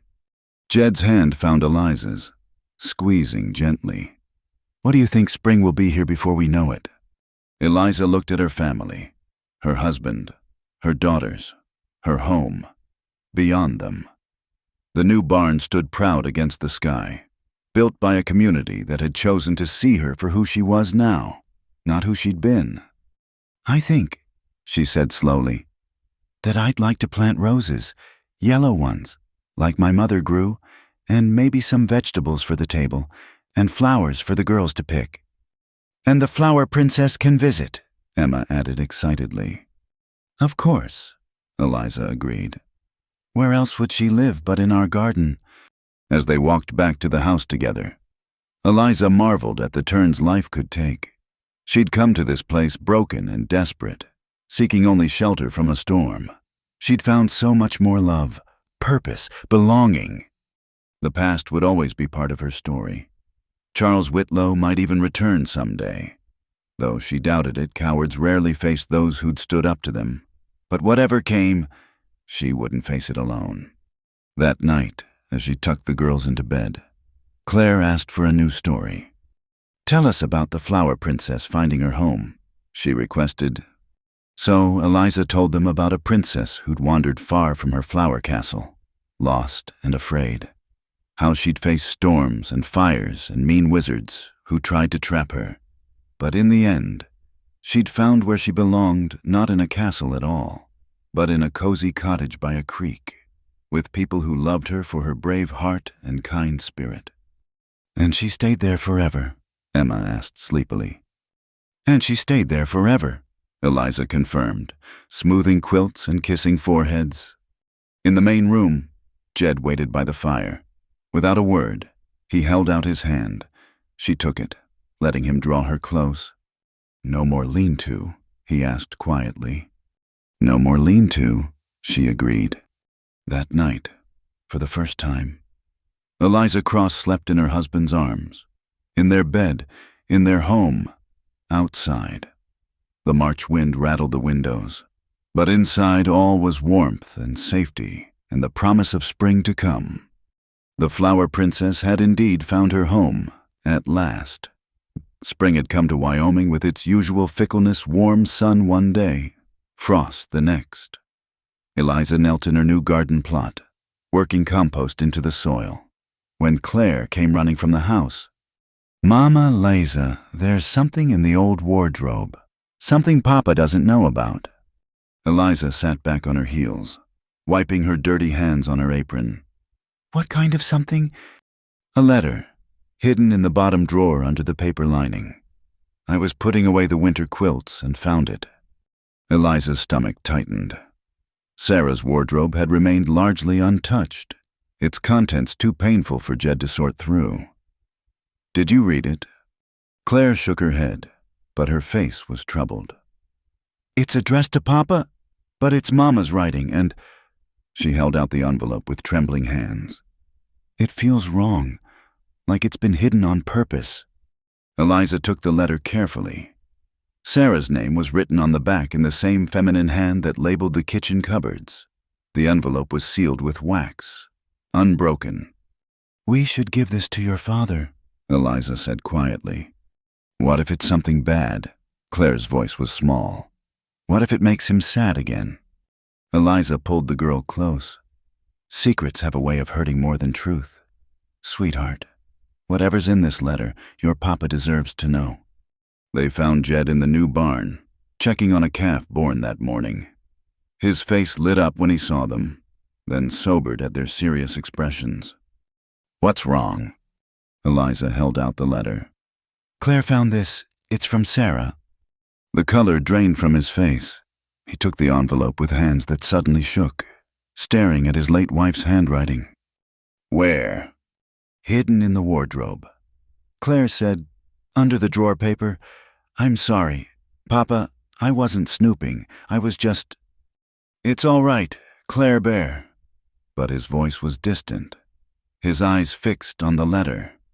Should we leave you alone? Eliza asked gently. He was quiet for a long moment, then shook his head. No, we're a family. No more secrets. He broke the seal with his pocket knife and unfolded the pages within. My dearest Jedediah, the letter began. If you are reading this, then I am gone, and you have found the courage to go through my things. I pray it has been long enough that the sharpest edge of grief has dulled, though knowing your faithful heart, I doubt it ever fully will. There are things I need to tell you, things I could never say aloud. Dr. Morrison calls it melancholia, this darkness that has haunted me since Emma's birth. But it runs deeper than that. My love, my mother suffered the same affliction after my youngest brother was born. She spent her final years in a sanitarium, lost to us long before death claimed her. I fear the same fate awaits me. Each day is harder than the last. I smile for you, for our precious girls, but inside I am drowning. The simplest tasks feel like mountains. Joy, when it comes, is fleeting as morning dew. You must understand my love for you and our daughters is the only truth that remains constant in my confusion. Yet, sometimes, in my darkest moments, I wonder if you would all be better without me. These thoughts terrify me. Jed, they are not who I am, not who I want to be, but they come unbidden like wolves in the night.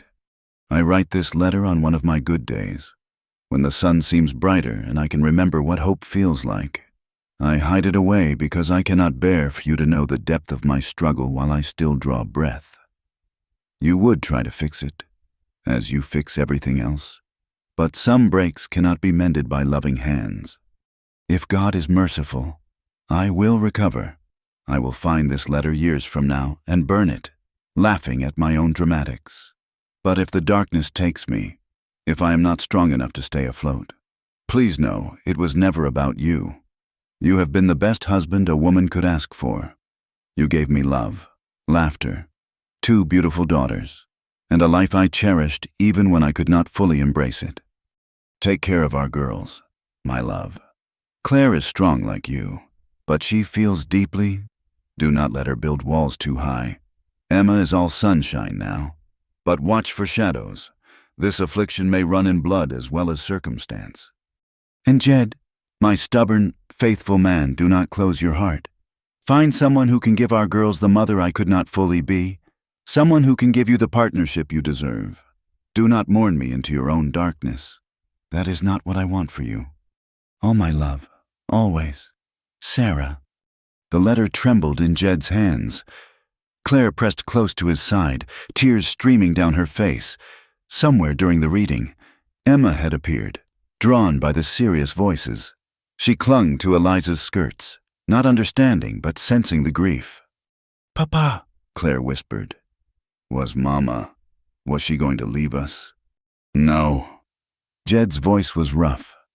No, sweetheart. She was sick, in her mind and heart. She loved us, but she was fighting battles we couldn't see. The day at the creek, Claire said suddenly. She seemed so happy. We were laughing, picking berries. Then Emma slipped and her voice broke. Do you think did she let go on purpose? We'll never know, Jed said honestly. And it doesn't matter. What matters is that she saved Emma. Whatever darkness she carried, her love was stronger in that moment. He folded the letter carefully, then looked at Eliza. She knew, somehow, she knew I'd find someone. That the girls would have, his voice cracked, that you would come. Eliza moved to him, bringing Emma along. They stood together in the barn, husband, wife, and daughters, united in grief for a woman whose shadow had shaped them all. Should we keep it? Claire asked. The letter? What do you think? Jed asked. Claire was quiet, then nodded. It's part of Mama, even the sad parts. We shouldn't hide from it. Wise girl, Eliza murmured. That evening, They gathered in Sarah's garden, the old one, overgrown with weeds, but still showing signs of its former glory. Jed had brought a spade. "I think," he said slowly, "we should bury it here. Not to hide it, but to let it rest. Sarah's pain can nourish new growth, but it doesn't need to live in our house anymore." They dug a small hole near the rose bush that had somehow survived the neglect. Jed placed the letter inside, and each of them added something. Claire picked early wildflowers. Emma contributed a smooth stone from her collection. Eliza added seeds from the packet she'd bought for her own garden morning glories, like the ones in the blue pitcher. "Should we say something?" Claire asked. "Whatever feels right," Jed said. Claire went first, her young voice steady. "Thank you for being my mama. I'm sorry you were sad. I hope you're happy now." Emma, not fully understanding but wanting to participate, added, "Love you. First mama. Mama Liza takes good care of us now." Eliza felt tears prick her eyes at the innocent words. When it was her turn, she knelt by the small grave of secrets. "I never knew you, Sarah, but I see you in your daughter's kindness, in your husband's faithfulness, in this home you made. I promise to tend what you planted, in the garden and in their hearts." Jed was last. He stood silent for a long moment, then spoke quietly. "You were right, as usual. I found her, Sarah, someone to mother our girls, to stand beside me. Your darkness is at rest now. We'll carry your light forward." They covered the letter with earth, patting it smooth. Come morning, Eliza would plant the morning glories there, where they could climb the old garden fence and bloom in remembrance and hope. As they walked back to the house, Emma between them holding both parents' hands, Claire asked, "Does everyone have darkness inside them?" "Most folks have some shadows," Jed answered carefully. "The trick is not letting them grow bigger than your light." "Mama Liza had darkness too," Claire observed. "From before, but she didn't let it win." Eliza squeezed the girl's shoulder. "Neither did your mama. She fought it every day. That takes a different kind of courage." Inside, the house felt different somehow. Lighter, as if burying Sarah's final secret had released something that had pressed against the walls. They prepared supper together, a simple meal made rich by their closeness. Later, as Eliza tucked the girls into bed, Emma asked for a new kind of story. "Tell about two mamas," she requested. "First mama and you mama." So Eliza wove a tale of two queens who loved the same princesses. The first queen had to leave for a far country, but before she went, she made sure a second queen would come to love and protect the princesses. Both queens were good and brave in different ways, and the princesses were lucky to be loved by both. "I like that story," Emma murmured, already half asleep. Claire waited until her sister's breathing deepened, then whispered, "Mama Liza, do you think the darkness could come for me like it did for Mama?" Eliza sat on the edge of her bed, choosing her words carefully. "I don't know, sweetheart, but if it does, we'll face it together. You won't have to hide it or fight it alone. That's what families do. We share the light and the shadow both." "Promise." "Promise." In their bedroom, Jed stood at the window, looking out at Sarah's old garden in the moonlight. Eliza joined him, slipping her hand into his. "Thank you," he said, "for knowing what to do, for helping us face it instead of burying it deeper." "She was brave to write it," Eliza said, "to trust you would understand." "I didn't, not then. I thought if I loved her enough, if I worked hard enough, if I just—" He sighed. "I couldn't fix what was broken inside her. Nobody could, but you gave her good years, Jed, happy moments in the midst of her struggle. That matters." He turned to her, cupping her face in his calloused hands. "I was so afraid, after she died, afraid I was cursed, that anyone I loved would be taken. Then you walked out of that storm, and despite everything, I couldn't help hoping. And now I know that loving someone doesn't mean holding them so tight they can't breathe. It means giving them room to be themselves, shadows and all. He kissed her gently. You taught me that. We taught each other, she corrected. They stood together in the quiet house, two people who had known loss and found each other in the aftermath. Outside, clouds drifted across the moon, casting shadows that shifted and changed but always gave way to light again. In the morning, Eliza planted the morning glories where they had buried the letter. Claire helped, carefully placing seeds in the earth while Emma watered with her little tin cup. Jed worked nearby, repairing the old garden fence so the vines would have something to climb. They'll bloom blue, like Mama's picture.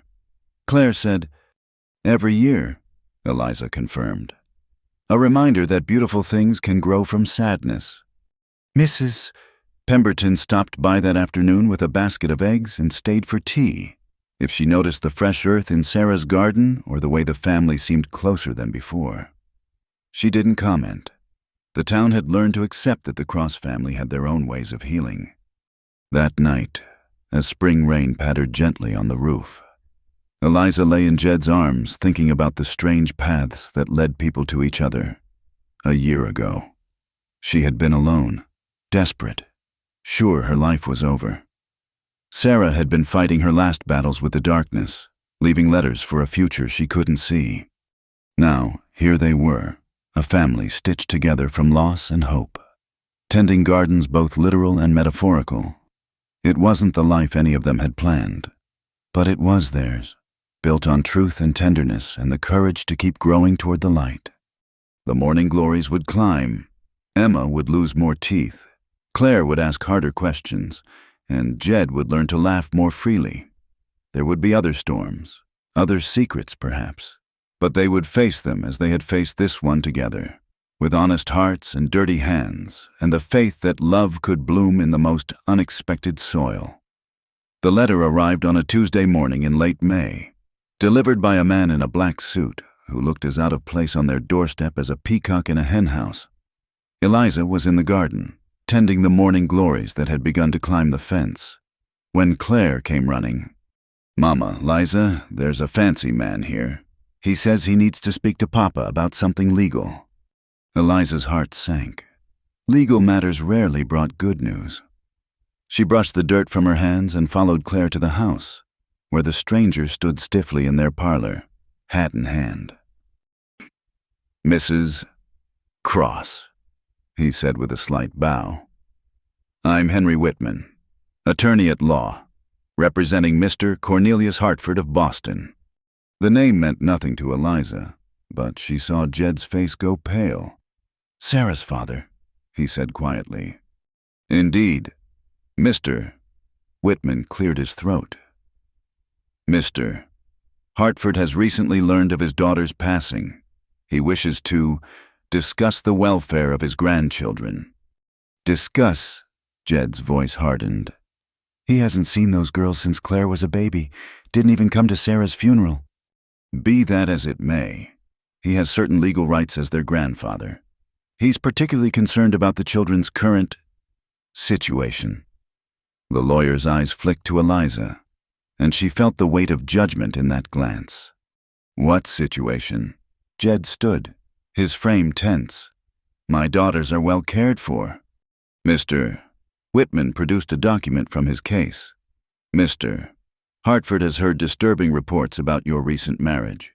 He questions whether the current maternal influence is appropriate for young ladies of good breeding. Eliza felt the words like a slap.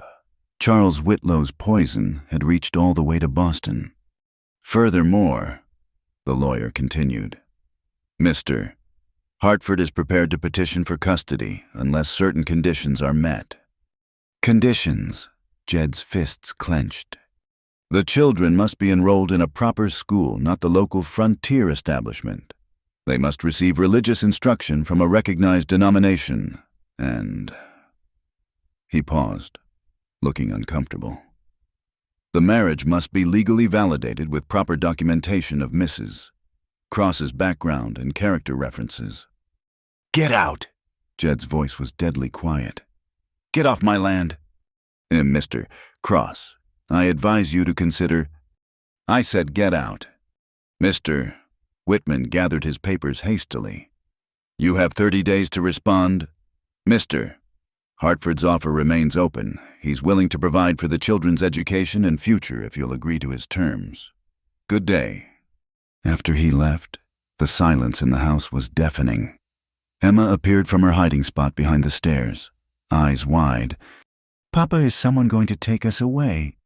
No, sweetheart. But Eliza heard the uncertainty in Jed's voice.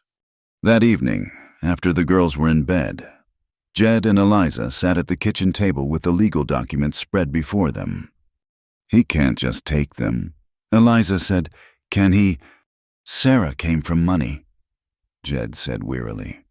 Her father's a judge in Boston, has connections, influence.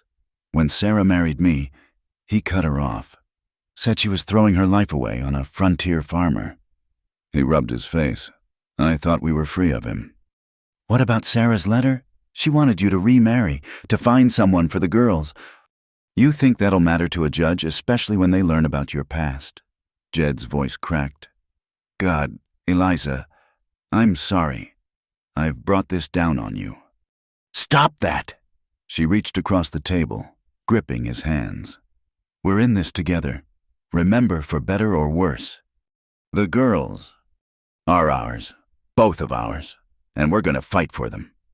The next morning, Eliza put on her best dress, the blue one she'd bought with egg money, and pinned her hair carefully. I'm going to town, she announced at breakfast. Why? Claire asked, instantly alert to the tension. To see some friends about some papers we need. Eliza kept her voice light. Claire, you're in charge of Emma while I'm gone. In town, she went first to Judge Hartley's office. The older man listened gravely as she explained the situation. Character references. He stroked his whiskers thoughtfully. I can certainly provide one. You've been a good wife to Jed, a good mother to those girls. But will it be enough given what people know about my past? What I know, Judge Hartley said firmly, is that you walked through fire for a horse because it mattered to a child. That speaks to character more than any gossip. Her next stop was the church.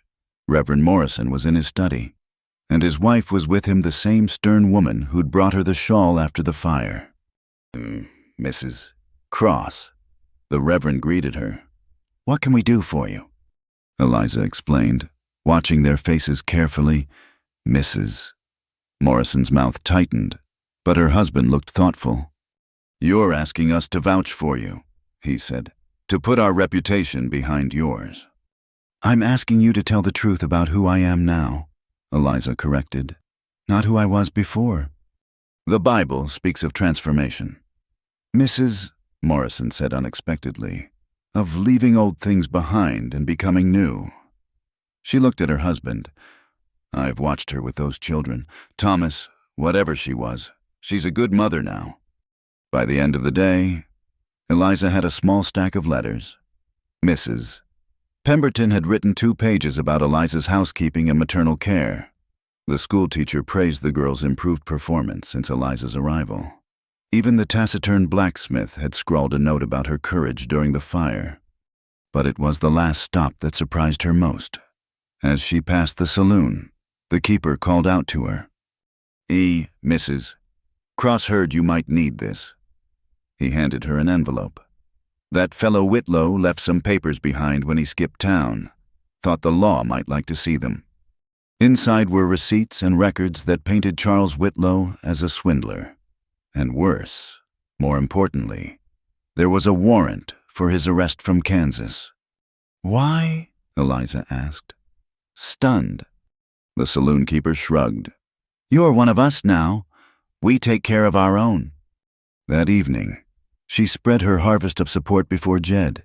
His eyes grew suspiciously bright as he read each letter. They stood up for you, for us.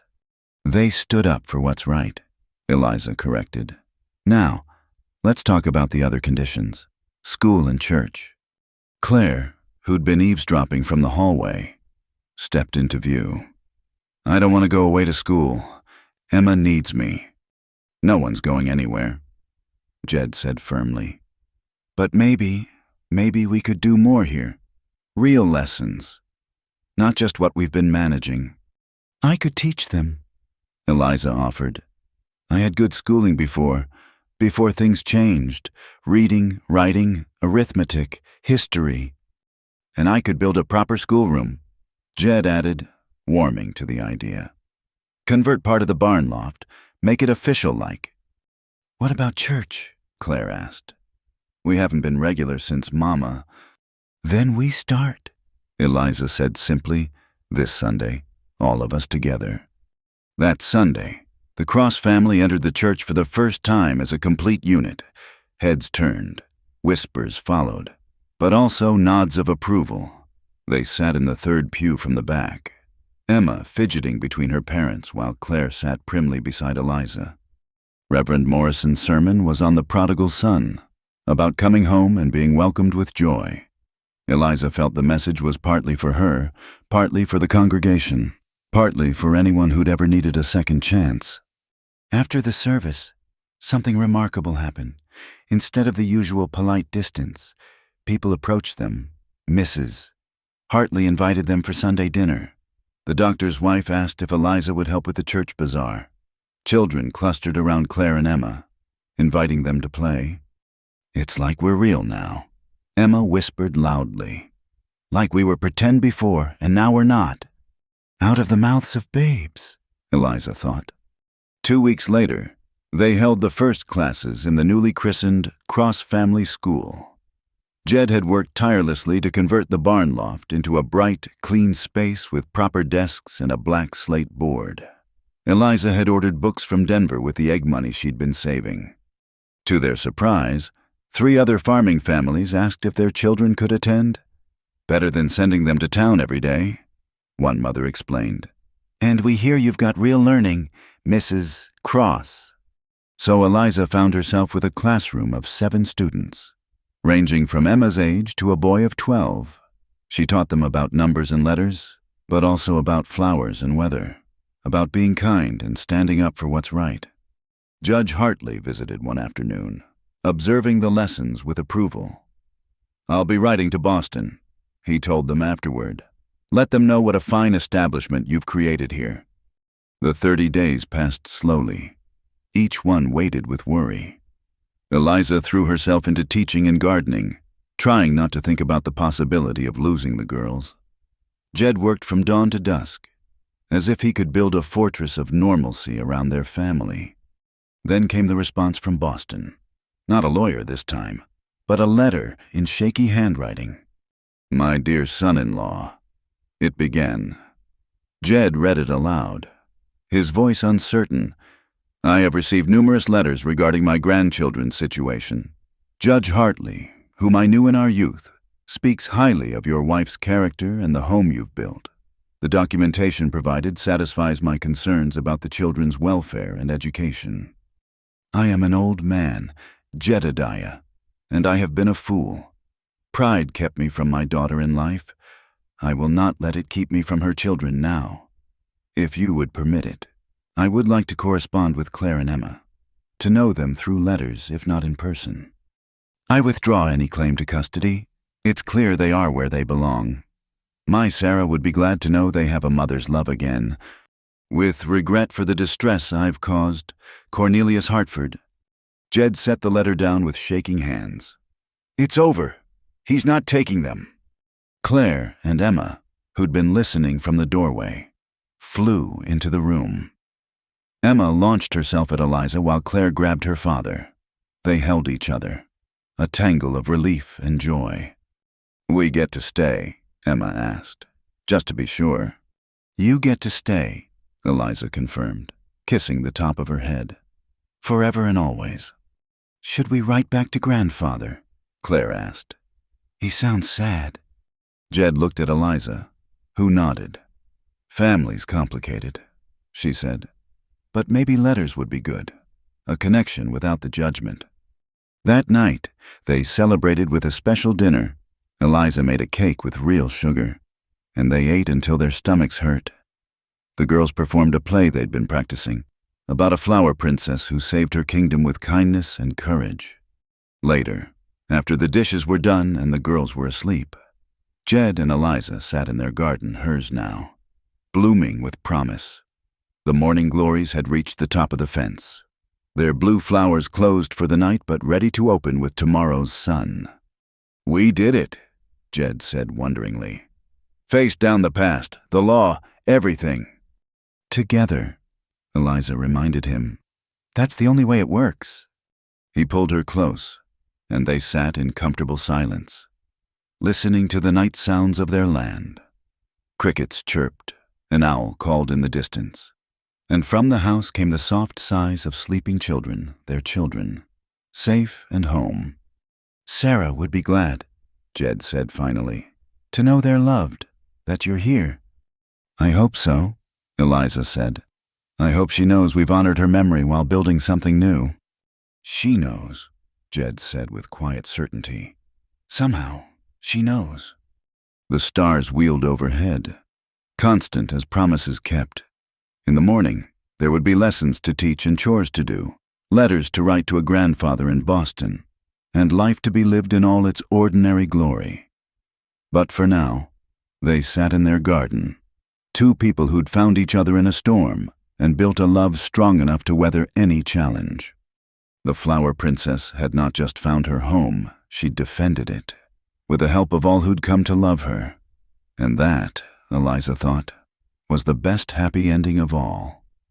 40 years had passed since that storm-swept night when Eliza Barrett stumbled into Jedediah Cross's life.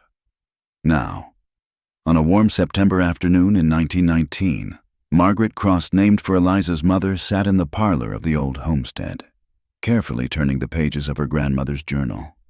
"Tell me again about the night you met Grandpa," she asked, looking up at the silver-haired woman in the rocking chair by the window. Eliza smiled, her face lined with years but still holding the warmth that had drawn two motherless girls to her so long ago. "You've heard this story 100 times, Maggie." "I know, but I love how you tell it." Margaret tucked a strand of dark hair behind her ear, Claire's hair. Eliza thought with a pang of sweet memory. "Besides, I'm writing it all down for my children someday. I want to get it right." Through the window, Eliza could see the garden so much larger now, spreading along the creek where once only weeds had grown.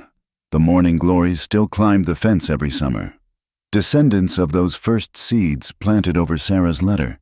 Beyond the garden, the town of Clearwater had grown into a proper city, with automobiles puttering down what used to be a muddy main street.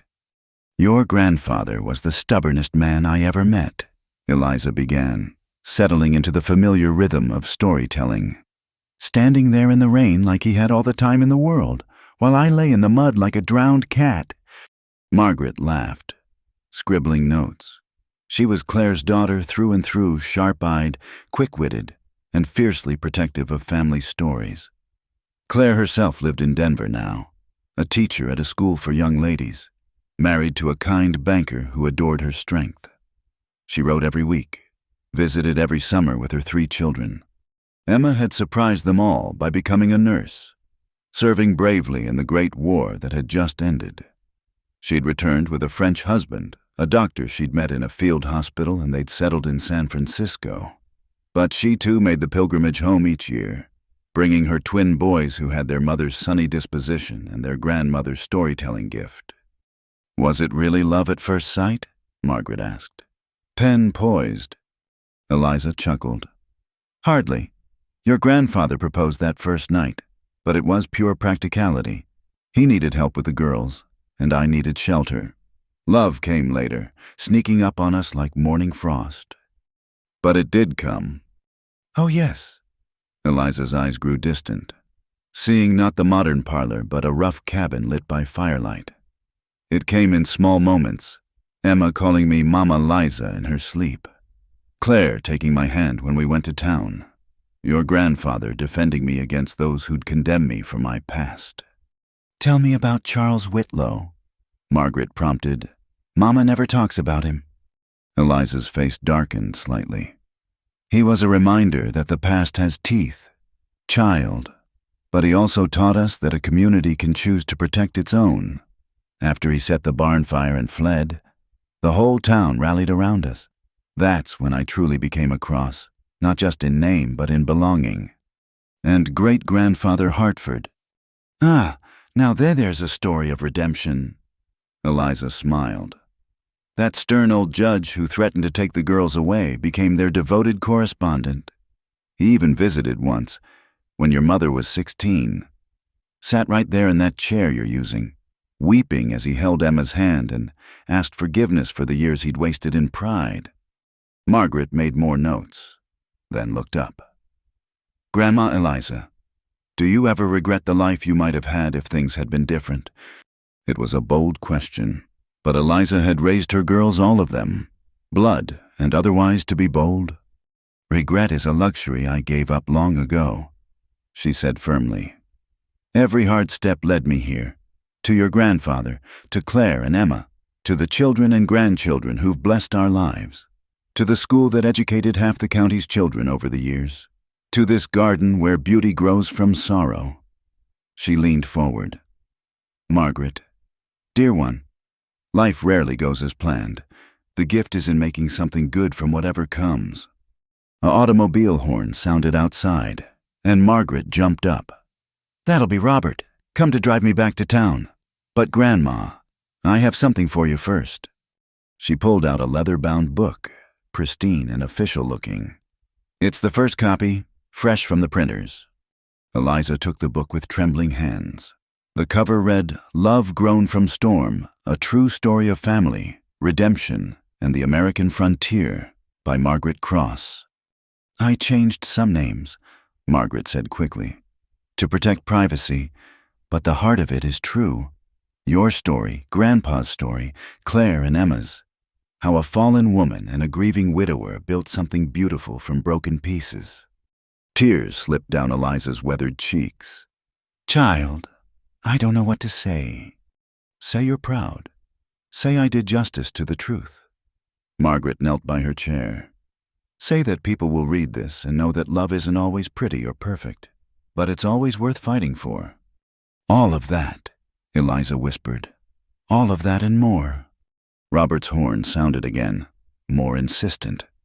Margaret kissed her grandmother's cheek and gathered her things.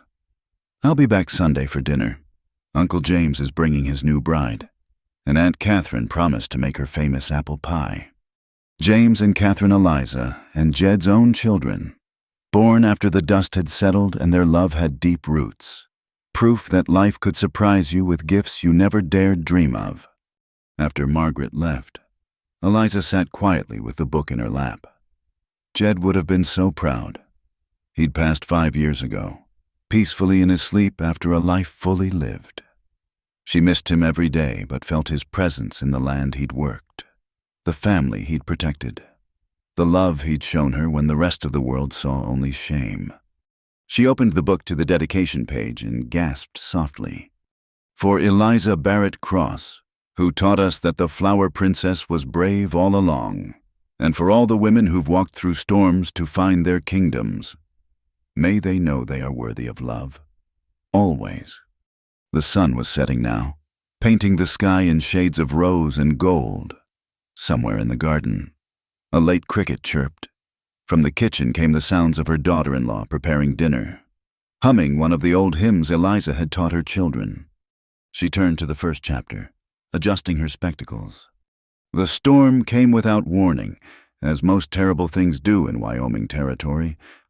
The words were Margaret's, but the story was all of theirs.